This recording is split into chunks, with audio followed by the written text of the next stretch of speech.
Marigold biscuit लिया है, 10 से 15 पीसेस लिया है, उसको प्लेट में रखा है। उसको थोड़ा थोड़ा ब्रेक करके हम ग्राइंडर जार में डाल के उसको अच्छे से पीस लेंगे। चीनी भी शक्कर मैंने 6 चम्मच लिया है और 1 चम्मच मैंने लिया है सोडा, और ये सबको एक साथ में मिला के ग्राइंड कर लेंगे। अच्छे से पाउडर बना देंगे इसका। ये देखिए पूरा पाउडर बना देंगे अच्छे से। फिर दूध लेंगे। मैंने हाफ कप से थोड़ा सा ऊपर लिया है दूध। इसको मिला लेंगे अच्छे से। उसका जो लम्प्स है वो निकालने तक अच्छे से मिक्स होने तक मिला लेंगे। और चाहिए तो 1-2 चम्मच आप सूजी ऐड कर सकते हैं। और सूजी डालने के बाद आपको ये 10 मिनट रखना है बैटर को, ताकि वो सेट हो जाए अच्छे से।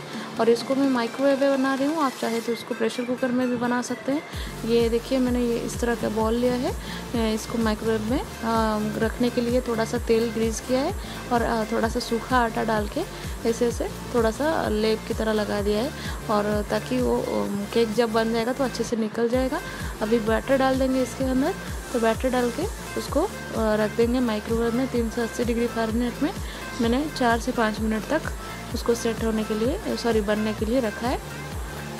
और हम बीच में चेक करेंगे, स्पून से देखेंगे कि अगर लग जाएगा स्पून में तो पता चलेगा कि हुआ नहीं है। ये देखिए मैं दिखा देती हूँ आपको, ये लग नहीं रहा है, मतलब ये हो गया है अच्छे से। अभी बनकर तैयार हो गया। थोड़ा सा ठंडा हो जाएगा तो हम ऐसे पीछे से पलटेंगे उसको। और ये मैं प्लेट में निकाल के दिखा रही हूँ। उसको कट करेंगे नाइफ से और दिखा देती हूँ। एकदम स्पॉन्जी हुआ है, एकदम मैदे की केक के जैसा लग रहा था इसका टेस्ट। आप एक बार बिल्कुल ज़रूर बनाइए।